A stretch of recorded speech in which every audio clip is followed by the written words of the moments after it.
All right. It is Monday, December the 15th. I'm writing as I'm speaking. This is just something that's intuitively come to me to do. I just got back from the gym. I'm trying to be mindful of my time because I need to start getting ready for work on time so that I can get to work on time. I went to the gym. I just want to reflect a little bit because it was so dope. I had a goal. I set a goal. So I want to write that down, setting goals, because that's just been on my mind. Um, might go further into it. Oh, 4. My personal number today is 4. Okay, that makes sense. Personal number 4. And also today is a 369 day, and that means it's 18 and 9. Okay, so I set a goal for me to do 30 minutes on my Stairmaster, on the Stairmaster. The Stairmaster has been the most challenging thing ever for me at the gym as far as a machine, right? Like, as far as like utilizing a machine to like its full potential. But it's also something that I love the most, first of all, because I kind of love challenges.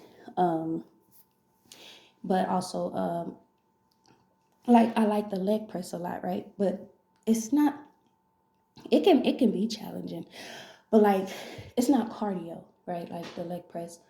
When I do the leg press, it's not cardio. So it's like, it can be challenging just for my muscles and my legs, whatever. But Stairmaster is more challenging because it's the heart, it's everything. So, uh, anyways, I set a goal for myself to do 30 minutes this morning, and I did it. I actually did 30 minutes plus because I allowed myself to stay on for the 5-minute cool down that's like automatic with the machine. Um, yeah. So, I don't know what I'm hearing in my background. I don't like it. It's distracting me.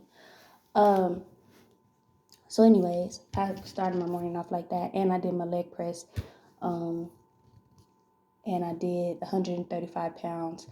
And it was funny because I started with 130 because I it's been a few days since I've been to the gym.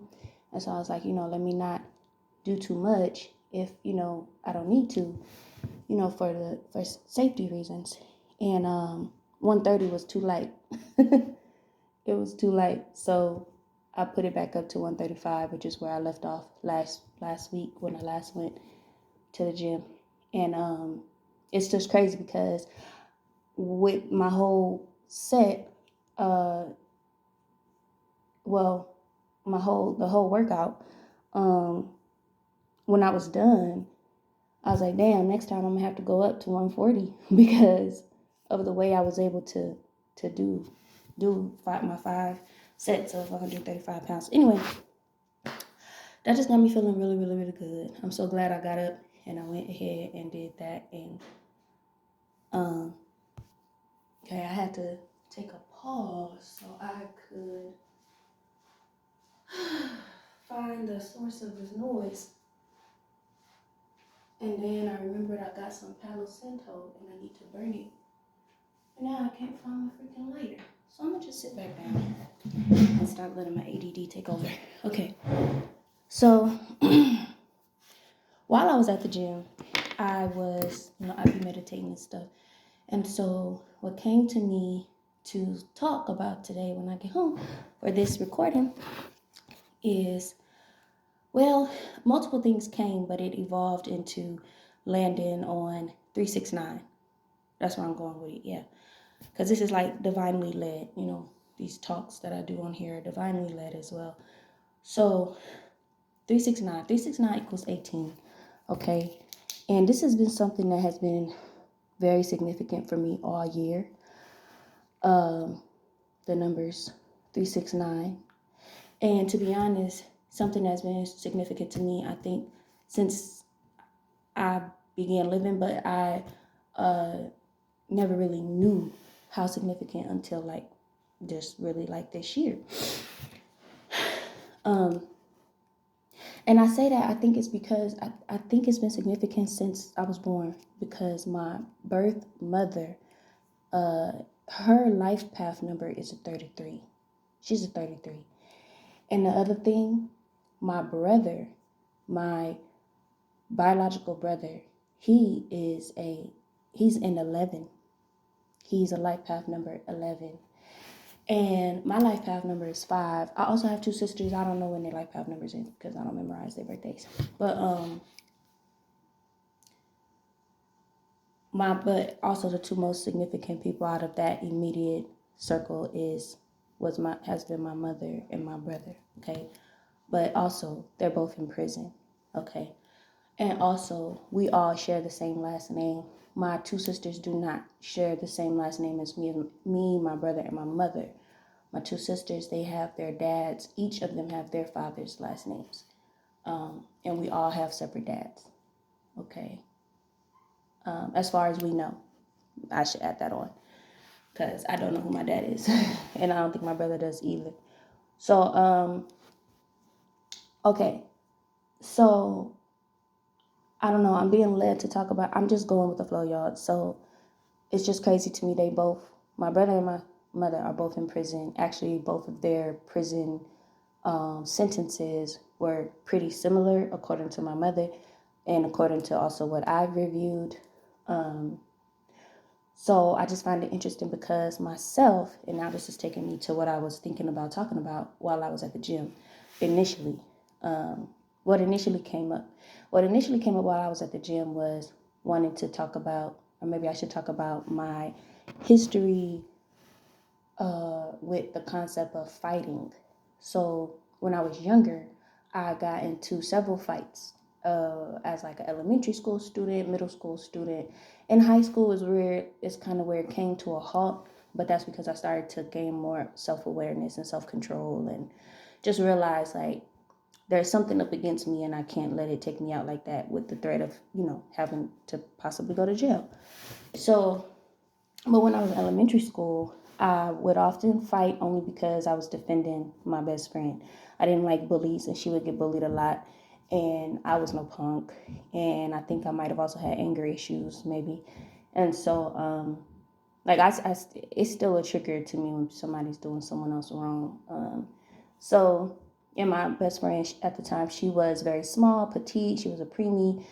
And yeah, I didn't like people picking on her. And for whatever reason, she would get picked on a lot. And she was very sensitive. And obviously, I was very sensitive too. But we would show it in different ways. Like she would cry and all that stuff. And I would fight. So I remember fighting several times because of my understanding was I was protecting her. Right. And I mean, mostly boys. But I remember at least one girl in elementary school.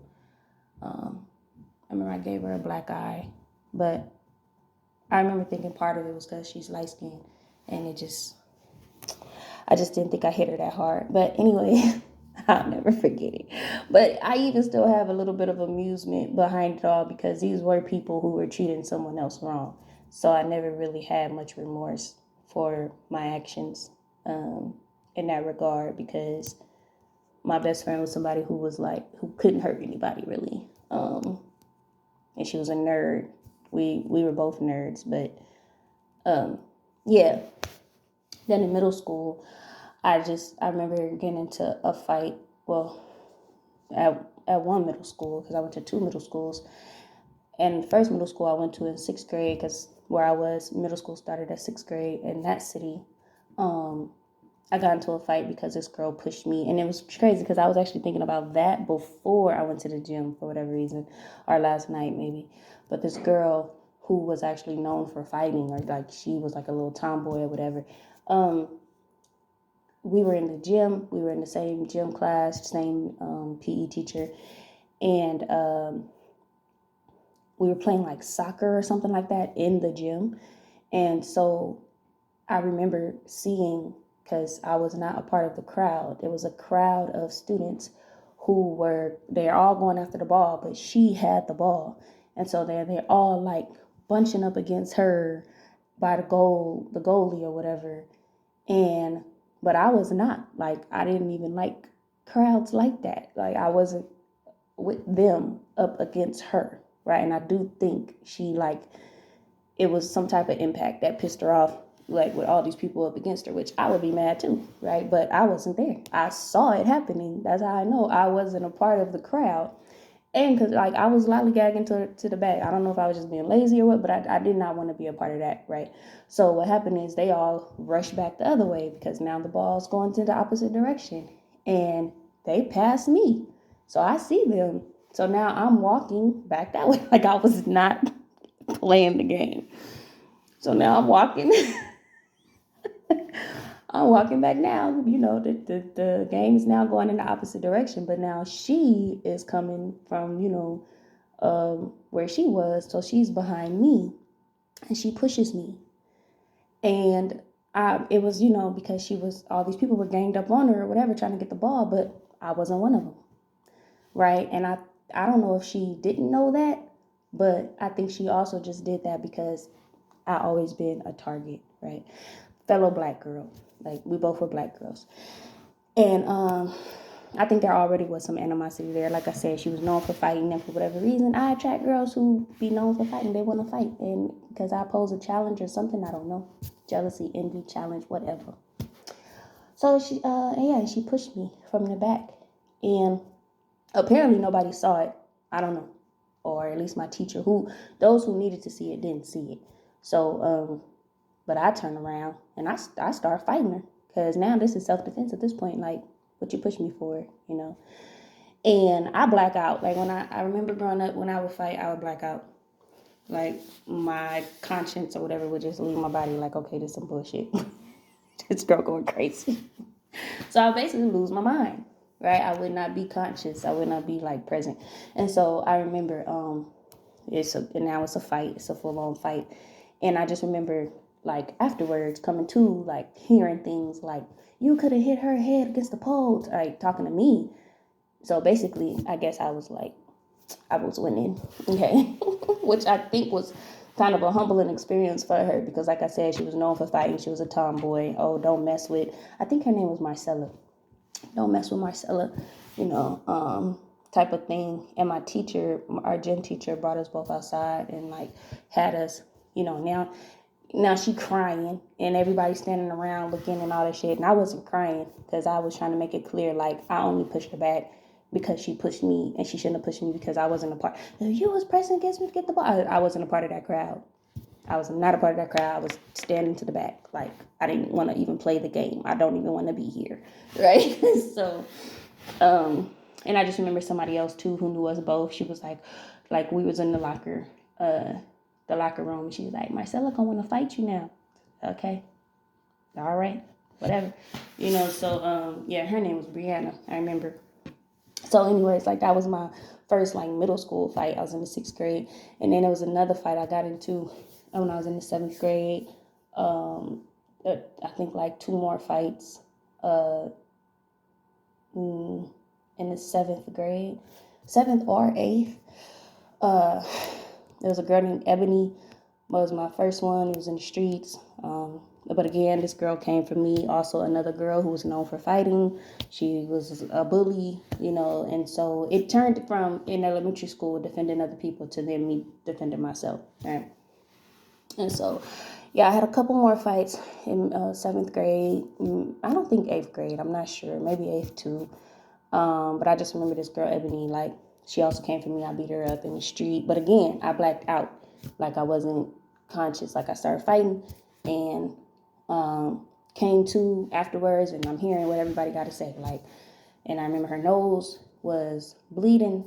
I remember they were saying, like, I wouldn't get up off of her.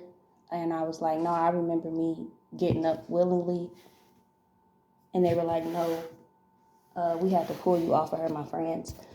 Well, I really only had one friend, but she was like, we had to pull you off of her.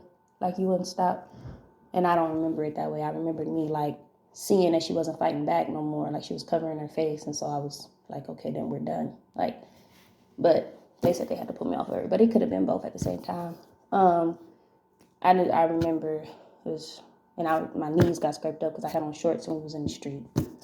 And I was on her. But, yeah, I mean, like, this girl kind of low-key stalked me Like, she wanted to fight me. She made up a whole story just so that she could fight me. Okay, so that was her. And then I had another fight because of her, but it wasn't her. So I had another fight because she tried to basically do the same thing again. I don't know if it was like months later. I can't remember, but I remember it was around Christmas time. And she came. She wanted to fight me again or whatever, but she had a crew this time. Well, even before she had a crew, but they wasn't trying to fight. But this time, I don't know, it was crazy. And I just remember I lost my mind again, so that I went after the main girl who was like real hype, and she was like the biggest girl there. It was crazy. I can't even really describe it all, and I don't really want to go too deep into it. But that was like, I think that was my last fight. My last actual, but I remember like she punched me in the face at one point, and I actually had gotten a black eye. But again, I remember like she was big. She was big, and she was only one of multiple girls who were there at the park, like up against me. But she was the only one I fought. But there was like multiple trying to threaten to fight me, like challenge me, trying to get me to like punk out, or they were just trying to intimidate me, and it wasn't happening. You know what I mean? And then I think my nerves and my brain got pushed past, just went past this point of like calm and composure. And I literally felt like I flew across this like circle that was formed, and went for like I think she was the strongest girl there, honestly. Like, she looked like she worked out, and she looked like she worked out with boys. You know what I mean? Like, again, another tomboy. Like, and her name was Monique. She was a heavyweight. And I remember somebody catching me in the store once, being like, "Hey, you that girl that fought Monique? Like, you held your own. You held your own." I was like, yeah. Even though I didn't really like to fight, but I would fight if I had to. I was never a punk and never will be one. So anyway, let me shut up. Going on 36 years old and never will be one. I'm trying to like not be in that life no more, you know. So anyway, then I got to high school, right? Get to high school, I'm still attracting these types of girls. But I had to get to the point of realizing, well, really what happened was I almost fought this one girl. We was in the same Spanish class, and her name was Chastity, and she was like this pretty light-skinned girl, but apparently also known to be somebody that you ain't supposed to fuck with. And so I don't know if I gave off the energy like I don't care about none of that shit. Like, her and her friend, she had Morgan, or they was cousins or something like that. Really popular girls. We was in the 9th grade at Baby Jordan in Long Beach, California. And me and her had the same Spanish class. I think we both were apparently smart girls, according to our Spanish teacher, Mr. Kafka, who had to get called on when they brought us both into the office. We didn't fight, but we ended up arguing because, again, there was already like this brewing energy of dislike, because I didn't like the way she would talk to people. I didn't like the way she dealt with people. And I'm pretty sure she knew, like, I didn't really care for her. We weren't friends. But I feel like, again, this is somebody who people would like kind of flock to or whatever, or recognize as being this important person, and she wasn't important to me, and I didn't care for her because of the way that she carried herself in terms of comparing herself to other people, her and Morgan. I didn't like either one of them. And so what happened is I had a very terrible friend who kind of put me on game a little bit, or tried to. I don't know what she tried to do, but she obviously wasn't a real friend. And what happened is I had been away from school for like a week or something because I had to go to the dentist or the doctor, some shit, I don't remember. And I come back to school, and my so-called friend is like, "Oh, Chastity was talking about you. She said she wanted to fight you or something. So then I went to approach Chastity, and because I already didn't like her, right? And so this was just kind of me. Like, it's like, Anthony, you ain't gonna learn, is you? So I go and I approach the girl, and we just going back and forth. But when I say my friend was a bad friend and not a real friend, is because eventually Chastity was like, she being all like basically she ain't backing down, right? I think I'm low key trying to intimidate her, but also like, I didn't like these bitches. Like, it was two of them, her and Morgan. But it was me and Chastity in the same class. Like, not Morgan wasn't in that class, but she eventually came over because a crowd formed. And so my so-called friend Charnel was standing next to me, and Chastity asked Charnel, like, because I was like, no, I think I asked Charnel or something like that, because it was what Charnel had said. And then it was like, basically when Charnel was asked, like, what did she say? Either I asked her or Chastity asked her, and then Charnel said nothing. She said you didn't say anything or something like that, basically saying like she made it up. And so I think like she wanted to get me, involved in something, or she wanted to test me maybe. Maybe the testing was actually from my friend to see if I was about that. And I really was. So that, I almost got in trouble. Well, I did get in trouble because then one of the counselors came out and escorted us both, told us both to go to the office. And I was the one that was kind of like more angry and aggressive, I guess. But also, she was light skinned, I was dark skinned, so I felt like that had something to do with it. The counselor was like a white lady, so they called our teacher, Mr. Kafka, to the office, and I pinpoint the part about being louder and more aggressive because the counselor highlighted that. She was like, "You're loud. You need to calm down. You need to be quiet." And da da da. Basically, I'm the aggressor here. And actually, they called the police too. So it was like I was that close to being put in handcuffs. Because it's like you got the police there and you're highlighting me as the aggressor. I would be the one, if not both of us. If it's not both of us, it's going to be me being escorted off school grounds in handcuffs or something, or possibly expelled or some shit like that. And we didn't even physically fight, right? And so in my mind, I'm like, damn, I have fought before, but never at school. Like, I ain't even fighting. This is just arguments. But I think it was like a moment for me to like check myself even. It wasn't no, oh, go apologize to her. No, none of that shit. But it was more like, Antonia, you gonna have to like learn how to navigate these type of situations. Because if they keep coming, like, what are you gonna do? And the problem was, like, I was a smart girl. Like, I took my studies seriously. I took school seriously. I was a nerd. I loved to learn. I got good grades. Like, and I was a good-hearted person. And so it was like these other things coming in my way, trying to knock me off this course that really I could easily take it as far as like getting good grades, graduating, going to a good college, which I did all those things. I mean, I got some bad grades along the way too, but I did graduate. I did go to a good college. I ended up getting 2 degrees, including a master's degree. And so, there was a time when all that really, really mattered. But I fought. I had to fight to make sure I stayed that course. So after that, I never got into another fight as far as like strangers or whatever, like at home with family, but that didn't count. I'm talking about like out and at school or with my peers. I continued to have issues with females. I did attracting. So I had another test. I feel like I had another test when I was now at the Big Jordan, the big campus. So 10th, 11th grade, one of them. And there was a girl named Crystal, and she is another girl who was known to be into drama. And she had a friend named Kit Kat, and everybody knew of each other, right? But these were not my friends. They were not my friends. So there was a day where Kit Kat came and she's telling me, Crystal want to fight you. Like literally. I did nothing to this girl, Crystal. It's like demons, it's like demonic forces, it's like tests,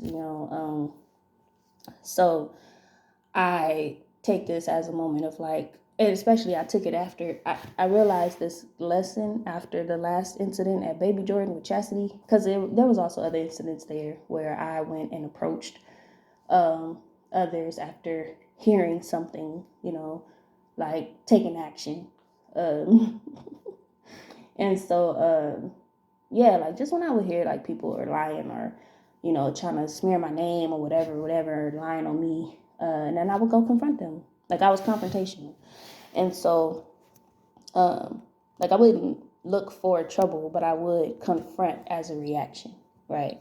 So now came another test where Kit Kat is coming, basically playing messenger, and it's like we're not in class, we're outside, so it's like lunch or something, and the girl, Crystal, is like around the corner. She's not far. If she wanted to come talk to me, like it was literally like 10 steps. All she had to do was come around the corner. So it became very clear to me in this moment, like you can go and, take what Kit Kat is saying and go up to Crystal, or you can take the more mature route and let this bitch know that if somebody got something to say to you, or something they want to bring to you, then they will come to you, but you don't have to go to them. It's almost like being summoned into drama. Like that's what had been happening, even through my own friends, trying to test to see what I'm going to do. Oh, let me tell her this person was talking about her. Let me tell her this person was bothering me. It's like, because even Summer in elementary school, she would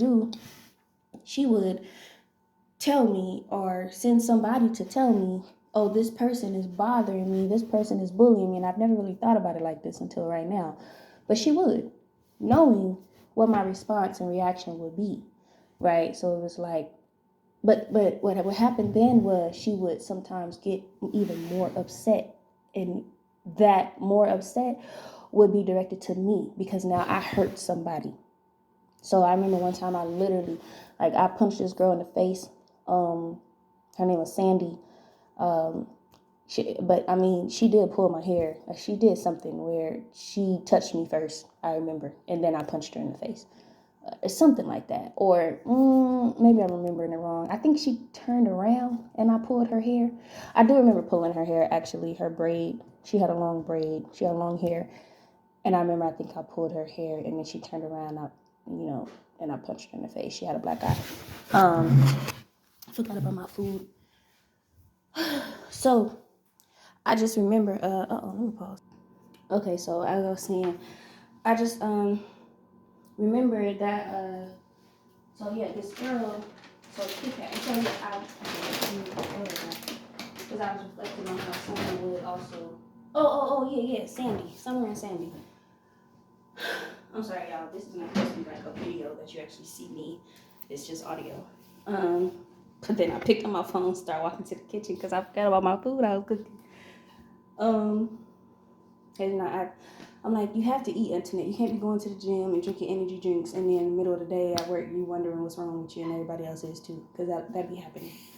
Because it shows up with my face. Like, you okay? And I didn't tell them, like, I just need to eat. What was I saying? Oh yeah, so Sandy, right? And Summer. So Summer, I remember, so yeah, I punched her in the face, and then I punched Sandy in the face.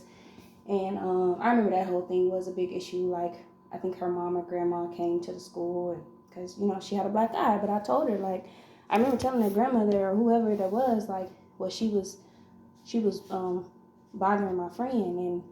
And I remember, like, they kind of let me off the hook for that. But I let them know I was just defending my friend. But by the way, the friend I was defending, right, when I did defend her, I remember literally, she's on the ground at the, where it was recess or whatever. She's on the ground and on the pavement or whatever, cross-legged, and she's sobbing harder. Like, I'm like, what is wrong? Like, what's wrong with you? She's like, you hurt Sandy. I was so pissed off. You hit Sandy. You hurt Sandy. I was like, you know what, little girl? So, and she continued that kind of pattern, to be honest, like, even to our young adult years. So eventually I couldn't be friends with her no more. Like, you was not about to keep on bringing shit my way, in my direction, complaining to me, crying to me. Literally, that's what she would do. Come crying to me, crying on my shoulder, looking for some help, some pity, some sympathy. And for me, it's like, you're looking for defense. You're looking for help. And then you already know what kind of help I'm gonna bring. Like, I don't know what else kind of help to give you outside of some advice, whatever. But we had this connection where, to me, she felt like my little sister, and that's how I came about her. And really, anybody that was my family or my close ones, my loved ones, that's just how I was. And it was like, this. So if you don't want me to do something, then don't bring the information to me. But she always would. Her boyfriends, her other so-called friends, like, she would. So then eventually I was like, you know what? Fuck that. And fuck you. Like, seriously. Yeah, she didn't like it, but whatever. Because my thing is, that was something that wasn't about me going nowhere. You ain't about to have me knowing that you going through something or somebody's treating you a particular type of way and I'm just about to be around and not about to help you with the situation. No, I'm about resolution and solution. Okay, so that's always been a big trigger for me. Um so I say that all to say, like, yeah, I have a background, of like um fighting, but really it wasn't just fighting to fight, it was fighting to either defend other people or myself. And not just anybody, but like my close ones, my loved ones, right? So I've had different situations pop up that relate to that patterning. And I wasn't gonna go into so deep about the actual fights, but I feel like there's a reason why I did that. But I did start talking about the fights because I talked about my mother and my brother. My mother and my brother were both hotheads. So I never considered myself a hothead.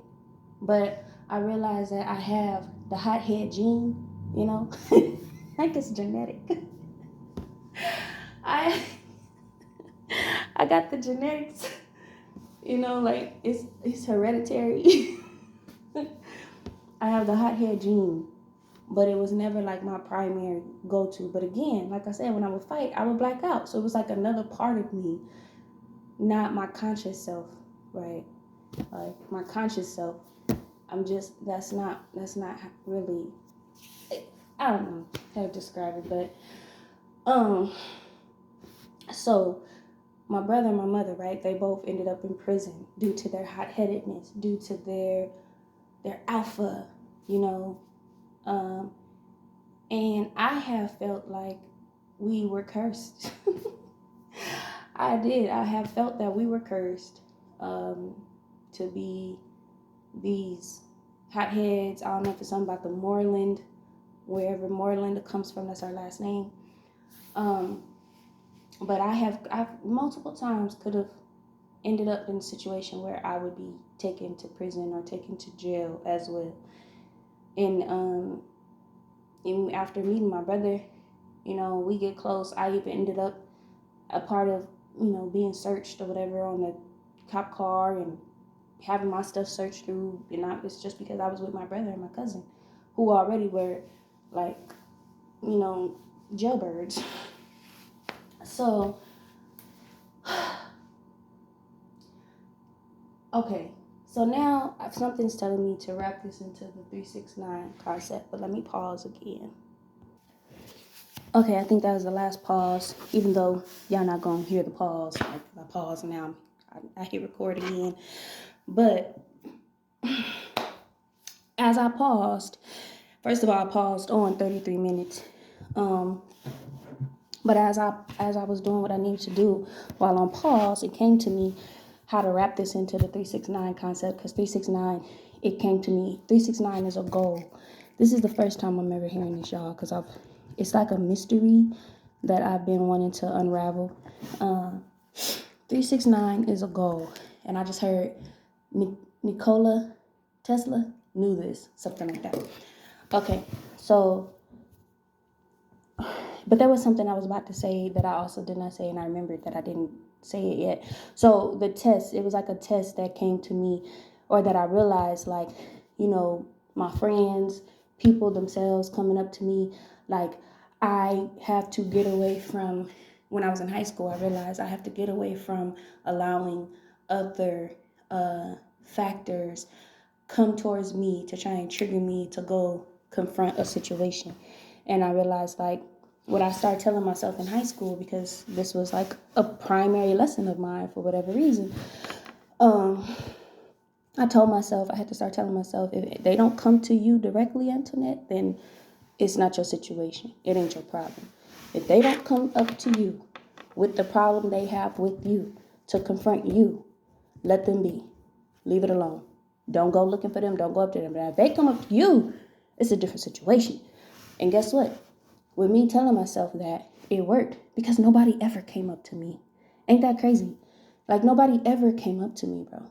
Like, like typically I'd have to hear about something or get like, again, summoned. I'd have to answer the summoning. And it's like reactive response. Okay, so, and that makes sense because I even dealt with something at work last year and kind of this year where it was all about somebody trying to trigger me to react in a particular way. And I didn't. And now that person don't work at my job no more. But it took about a year. It took about a year of having to work in the same space as this person, same schedule, and knowing that this was of that type of that same force trying to trigger me to act in particular ways where I would lose my job. I work somewhere where they do not play. Ain't no, let's talk about it, mediation. No, if you fight or you get into it, it turns physical or whatever. Like, I don't even know how light, I don't even know, like, what's the minimum you can do, because I'm convinced, I think even if you argue and shit, like, you can get put out. They don't play about that. It's like a hard rule, especially physical. Once it's physical, even if somebody hits you and you hit them back, you gotta go. So it's like, if you ain't about to have me lose my job, baby, I take care of myself. I don't depend on nobody. And my plan A is my plan A, B, and C all wrapped in one. Like, and then to give that power over to someone else who is actually lesser than you. So literally they're wanting to bring you down to their level, obviously. And I promise y'all, I had this problem just over this past year. I'm about to turn 36. But granted, this did come from somebody who was like about 10 years younger than me. More than 10 years younger than me, actually. And so ain't that crazy? So this concept of 369, okay, 369 is a goal. From what just came up in my mind, I don't have that much time, that's why I'm talking fast. It's like an elevation. 3 at the bottom, 9 at the top. So 369 going up. This is just what's coming to me right now. So it's like elevation. So it's a journey of elevation. And like 3 gives me like child energy. Oh my goodness, it's just coming through, bro. Child energy. 6 gives me, I already was thinking about this before.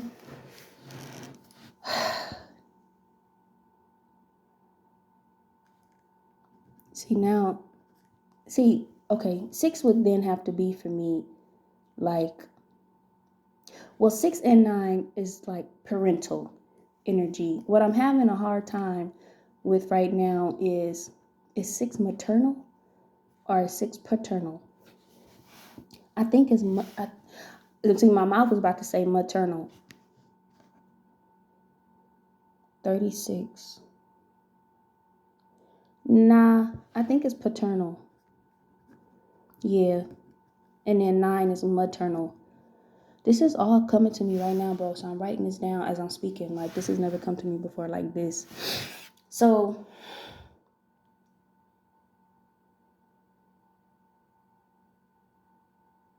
and I also just got child is like, 3 is child, but also internal. So it's like internal, paternal, maternal. So it's like elevation though, right? It's like growing up. It's like, yeah. It's like, okay. And so 2025 is a 9 year, right? 5, 6, 7, 8, 9. Yeah. 2025 is a 9 year. And I say maternal for 9 because 9 is in the word feminine, but it's not in the word masculine, right? But masculine, it's like the end of masculine is INE, but the end of feminine is NINE, just like 9. So I think but I also feel like it's like a trick, something that has tricked us spiritually. It's 7 o'clock, I gotta hurry up. Something that has tricked us spiritually to believe that the head of this trinity or family, right? The head is supposed to be the male and, the paternal energy. But how can that be true when the paternal energy is a part of the maternal energy. So it's like coming back to the truth. Again, I'm hearing Nikola Tesla knew this. It's like coming back to the truth of who actually is the head. And this actually goes back to something that I love to think about and talk about. Gospel of Thomas, Jesus. I believe it is verse 144 or 114 actually. 114 and around that area of that book where Jesus is talking about the woman becoming the male or becoming like male. And I think it was my last recording on this channel that I posted, and I talked about that, where it's about like the woman becoming the head, but it's not becoming the head. It's basically like restoration of order. Oh my goodness, that just came to me so easily. Restoration of order, right? And so here it is. It's like this 369 journey. 369 journey. And again, this year is year 9. 369 journey. And it's basically, I feel, a journey of elevation, ascension, transcendence, right? Going from the 3 to the 6 to the 9. So going from, just going upwards. So internal, paternal, maternal.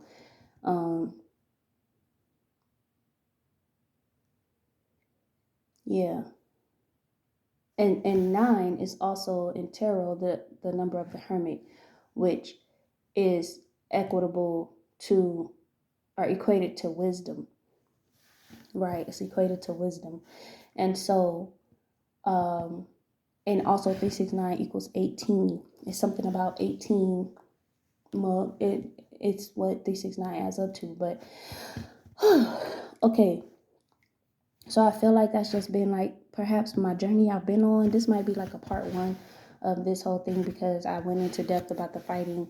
I didn't expect to, but that was like, but I also, I did talk about the growth beyond basically like that reactive situation, which is very low vibrational, right? Like if somebody does something and then they cause you to feel a particular way, act a certain way, like they change your behavior based on what it is they do. That is called being in someone else's control, being under somebody else's control. That's called being a slave. And that is something I'm very against. And so I feel like when it comes to me, my brother, my mother, like that's something that my mother and my brother like didn't really master, obviously. And it's kind of been my same journey as well to get that under control and basically claim self-control of myself. It's not about others. It's about claiming self-control of myself. And so,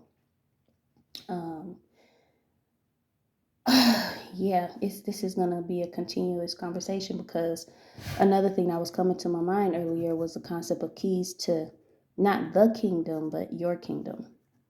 So my kingdom, your own kingdom, because the kingdom is within you. So what are the keys to your kingdom? And I feel like for me, one of them has been, I was going to talk about endurance, maybe for another day, but I think for today it came out to be self-control, or it's more like, it's not even self-control, it's more like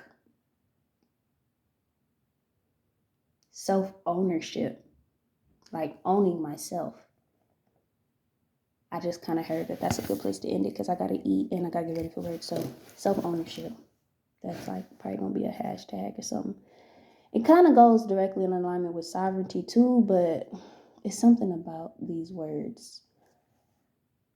Okay, yeah. This will be continued probably tomorrow, another day. Thank you for listening. Bye-bye.